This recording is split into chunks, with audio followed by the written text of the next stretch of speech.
Diego, mucho gusto en saludarte. Encantado de que participes con nosotros en esta iniciativa. Nos conocimos hace un par de meses en un proceso con Gimme. Me gustó mucho tu background. Después de revisar a detalle tu currículum o tu LinkedIn, veo que tienes extensa experiencia en bienes de consumo masivo, en el área de marketing, cómo fuiste evolucionando desde Deloitte hasta ahora a Give. Pasaste por compañías transnacionales y ahora en este nuevo reto en los últimos 4 años de convertir una marca en una categoría saludable en un mercado tan interesante como Estados Unidos. Bienvenido. Un placer, muchas gracias por la invitación. Vale. Bueno, hemos trabajado nosotros en el pasado con compañías en esta nueva categoría de Good for You o de beneficios. Y creo que cada marca tiene y cada categoría tiene un gran reto. Uno es distribución, la otra es darse a conocer o quizá antes de tener la distribución, y luego a qué price point es el que deberías de estar. Creo que debe haber esfuerzos en conjunto de posicionamiento de marca, que la mayoría están compitiendo contra compañías de mainstream, pero a un precio que debe ser completamente diferenciado, ¿no?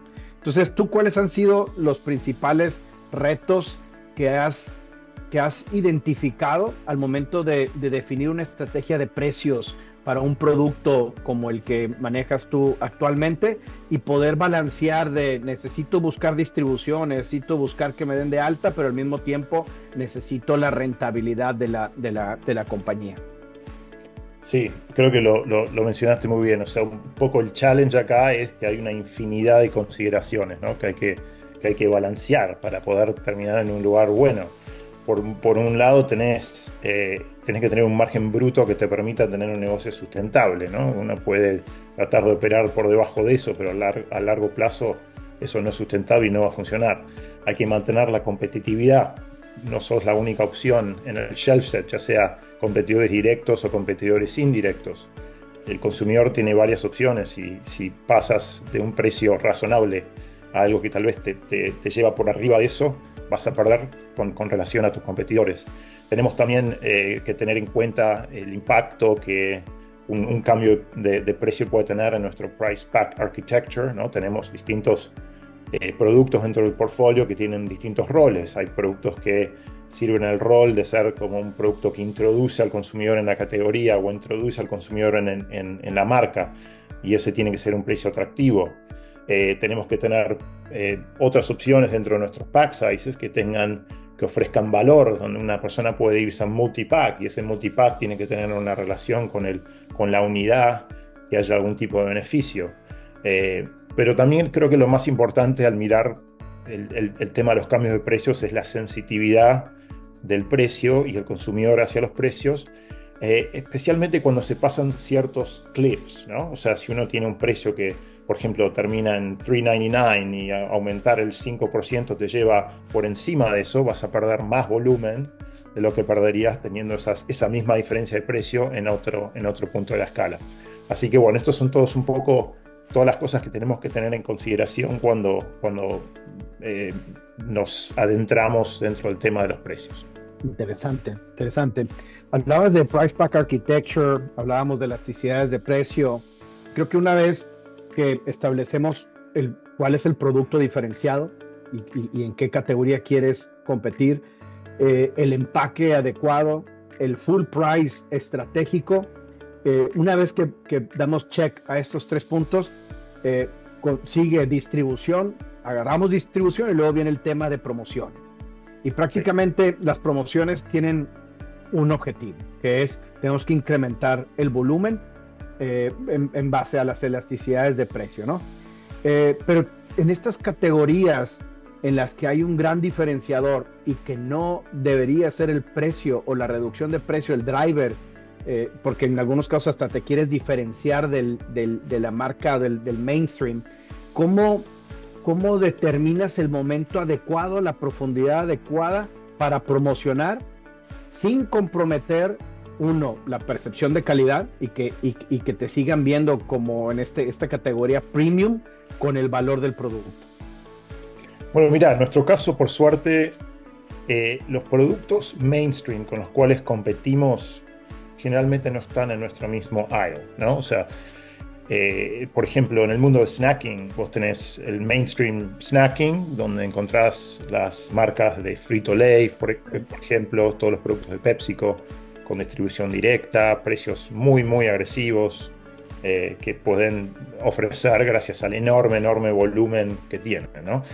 Pero ese tipo de productos están en un aisle de supermercado que es distinto a lo que vendría a ser el Better For You Snacks, right? Los productos que caen dentro de esa categoría de Better For You Snacks generalmente son mucho más caros porque tienen mucho más, hay más atención que se le presta a los ingredientes, los procesos, para terminar con un producto que sea mejor, ¿no? Más saludable, que ofrezca ciertos beneficios.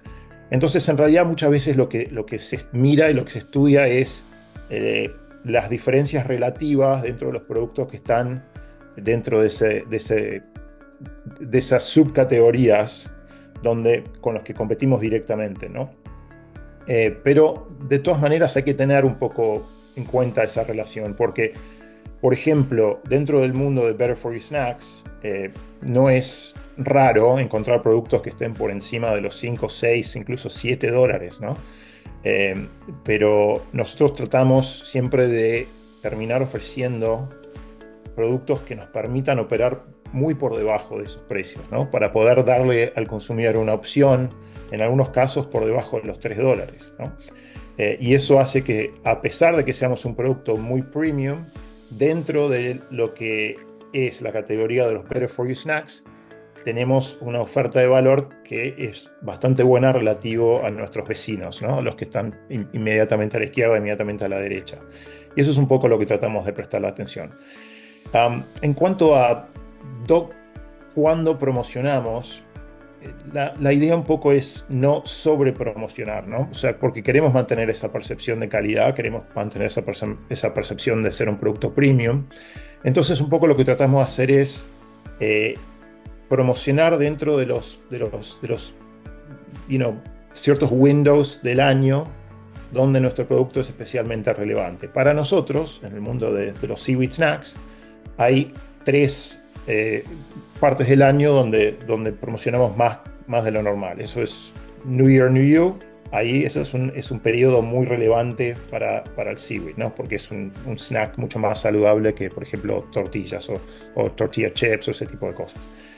La segunda ventana más grande para nosotros es el back to school, porque este es un producto que se usa mucho para los lunchboxes de los chicos y ese tipo de cosas, y así que ahí vamos bastante profundo.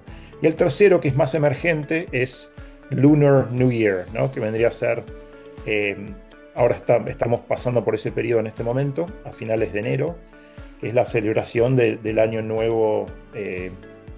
En nuestro caso celebramos dentro de la tradición de Corea, ¿no? Pero muchas de las culturas asiáticas celebran, sí. Exactamente, así que eso es un poco en lo que nos enfocamos. Vale. Ahora, entonces, si profundizamos un poco más sobre promociones, ¿cuáles mecánicas promocionales has encontrado que son más efectivas? Uno, para captar más consumidores, quizá dentro de un mismo punto de venta, o quizá para captar nuevos consumidores que se están yendo de un aisle del mainstream quizá al de Good For You. ¿Y cómo evalúas cuál funciona, cuál no funciona en el largo plazo? Muy buena pregunta. Mira, la suerte es que la industria de Consumer Packaged Goods, o CPG, como decimos acá, es un big data industry, ¿no? La verdad que existen en cada momento una infinidad de quote unquote experimentos sobre precios y promociones que están pasando simultáneamente en distintas cadenas, basado en las distintas como price policies que tiene cada uno, ¿no? O promotion policies que tiene cada uno. Dentro de cada uno de esos use cases o de cada una de esas situaciones, nosotros podemos ver qué pasa, ¿no? Qué pasa cuando esas tácticas se ponen en práctica, Y a partir de ahí podemos empezar a identificar best practices y empezar a hacer que nuestros promo plans dentro de otros cuentas puedan incorporar esos best practices, ¿no? Eh, Así que eso es bastante interesante para nosotros estudiar eso con data.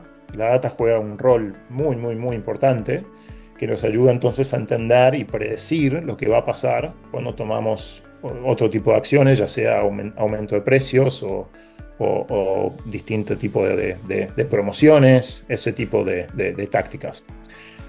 Así que bueno, eso es un poquito lo que tratamos de incorporar, ¿no?, en nuestro análisis. Vale, muy bien. Ahora, no solamente están ustedes en el canal de Grocery o en el Brick and Mortar, yo creo que ya tienen distribución en diferentes canales de distribución, pero también empieza a tomar ahora relevancia el e-commerce.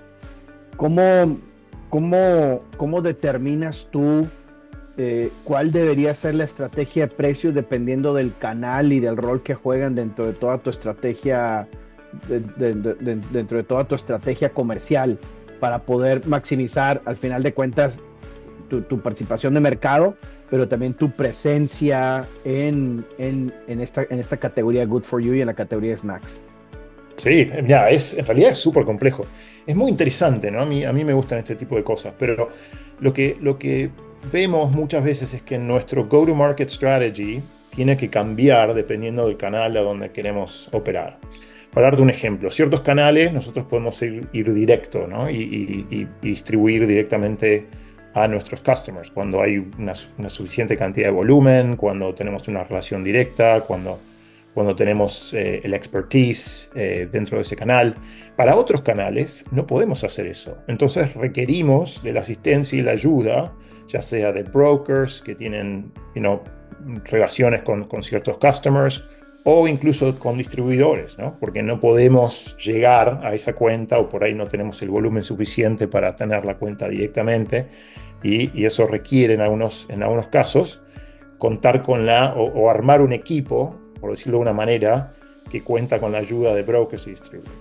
Ahora, ¿qué pasa? Cuando vos haces eso empieza como a introducir cierto tipo de margin requirements dentro de cada uno de los distintos componentes de la cadena de distribución, lo que hace que el precio final que el consumidor paga sea mucho más complejo llegar a ese número, porque hay que entender entonces cómo ese precio va a ser impactado por los distintos componentes de la cadena de distribución y muchas veces, si uno no presta la suficiente atención, eso te puede llevar por encima de ciertos price cliffs, ¿no? Esos puntos donde el precio pasa como se sobrepasa de lo que vendría a ser un límite importante para el consumidor y ahí te expones a tener mucho más como elasticidad de precios, ¿no?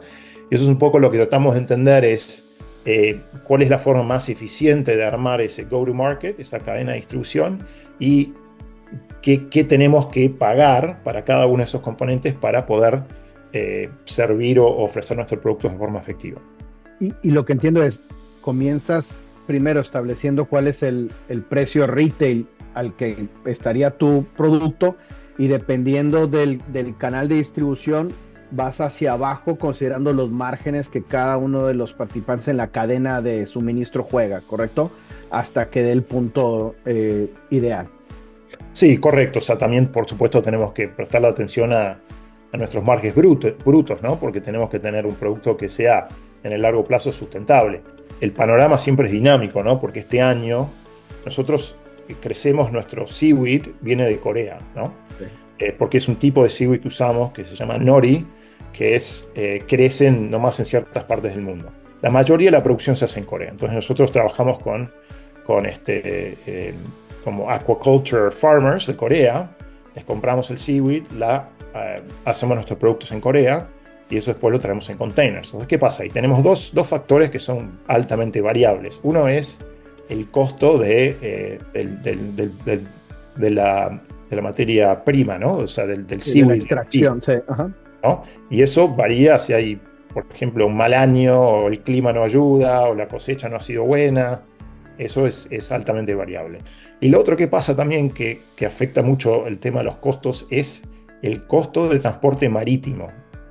En los últimos 20 años era bastante predecible, ¿no? Pero en los últimos 5 o 6 años cuando se armó el lío con COVID y todo lo que pasó con el cambio de la rutina de consumo de los consumidores en Estados Unidos, eso creó una tormenta que hizo que el precio de cada container vaya de un promedio de $2.000 a hasta, creo que llegó en un pico a 16, $18.000, ¿no?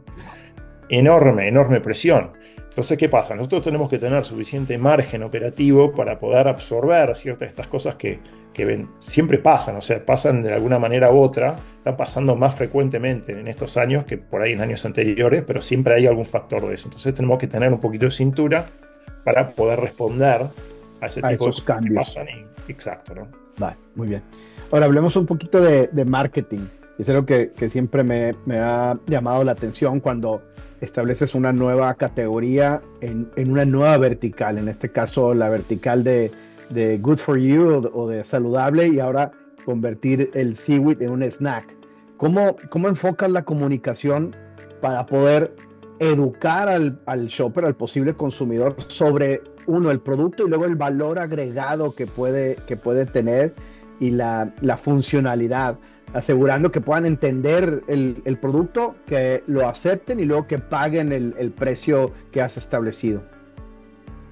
Mira, lo más importante es siempre hacer un buen trabajo en comunicar la calidad, ¿no?, que uno pone en los raw materials y el proceso de producción y todo eso. Ahora, ¿qué pasa? Eso es una conversación altamente racional, ¿no? Y eso tiene sus límites con un consumidor. Entonces, lo que tratamos de hacer, más que eso, a veces es crear una marca, ¿no?, y establecer una conexión emocional con el consumidor para verdaderamente tener un punto de diferenciación que va por ahí más allá del producto, ¿no? Pasa a ser una relación que uno tiene con el consumidor con una raíz emocional. Después, lo otro que también hacemos mucho es, nos enfocamos mucho en innovación. Gimme en los últimos años ha sacado, por ejemplo, le hemos introducido la variable de sabores dentro de lo que es el mundo de los seaweed snacks, que tradicionalmente no ofrecía sabores. Y entonces pasamos mucho tiempo desarrollando sabores que son muy trendy. Por ejemplo, el año pasado lanzamos Chili Lime, que le está yendo muy bien. Este año lanzamos Korean Barbecue, que está hecho con gochujang, que también está muy, muy on trend en este momento. Y bueno, y tratamos como de siempre crear una diferenciación con los productos que hay, digamos, dentro de la parte que está más como comoditizada, ¿no?, de nuestro segmento. Una parte que no hablamos mucho de eso, pero que también es muy importante, es nosotros somos un high velocity product en un low traffic location, ¿no? Porque estamos tradicionalmente estamos en el Asian aisle. Y el Asian aisle de un supermercado generalmente tiene bastante menos tráfico que un snacking aisle, por ejemplo, sí, ¿no? Entonces, bueno, algo que nos ayuda, que encontramos con el tiempo, que nos da un poco de salida y nos permite crear esa diferenciación y esa conexión con el consumidor, son los off-shelves. Entonces, nosotros eso nos da una oportunidad de salir dentro de lo que vendría a ser un aisle de poco tráfico y ir a un destination temporariamente donde hay bastante más tráfico, donde nos da la oportunidad de introducir seaweed a un universo de consumidores que es mucho mayor del que generalmente tenemos interacción. Así que eso es un poquito también lo que tratamos de hacer, no solamente desde marketing, pero también de cómo estructuramos nuestras promociones para poder establecer esa conexión con el consumidor. Ahora, en esta categoría, y eso es lo que hemos aprendido, no quieres estar al mismo precio. Es más, ¿cuál es el máximo grado de separación que puedo tener? ¿Hasta cuánto más puede pagar el consumidor por un Good for You que por un mainstream? ¿Cómo determinas el momento adecuado para ir buscando esa separación o ese alejamiento, o ir incrementando esa brecha de precio entre el mainstream y tu categoría o tu producto, obviamente maximizando márgenes? Mira, mucho viene también un poco como resultado, ¿no?, de todo el trabajo conjunto, un poquito de lo que estoy hablando, porque gran parte de eso viene del marketing, ¿no?, de crear una marca, crear una experiencia, conectar con consumidores cara a cara, de educar al mercado sobre seaweed, de los beneficios de seaweed, la importancia de la calidad. Nosotros, por ejemplo, fuimos la primera marca en ofrecer cívico orgánico non-GMO, ¿no? Antes de que Gimme lo ofrecieran, no existía, lo tuvimos que desarrollar, trabajando con el USDA, trabajando con el gobierno de Corea.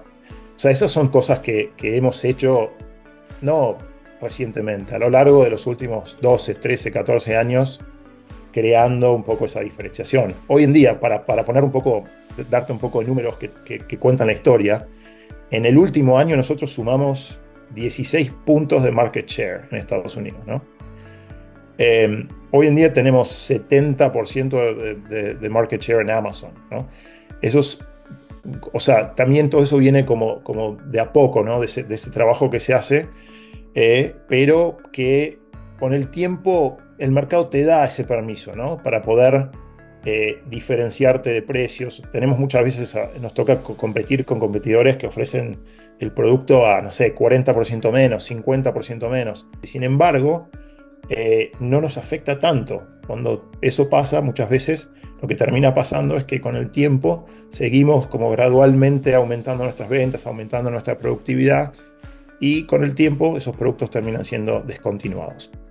Pero igual siempre tenemos un poquito de presencia de private label, especialmente a medida que nos va bien, ¿no? Y los números empiezan a reflejar la oportunidad que existe en el segmento, atrae competencia. Pero sin embargo, como lo que vemos que esto ha pasado en otras oportunidades, es que también el consumidor con el que tenemos una conexión nos continúa eligiendo, ¿no? Entonces el impacto termina siendo relativamente chico. Interesante. Pues felicidades, Diego, con el gran trabajo que están haciendo en Gimme. En lo personal, después de que te conocí, empecé a hacer un research más profundo de la marca. Se ve el gran trabajo que están haciendo. Felicidades. Muchas gracias, Octavio.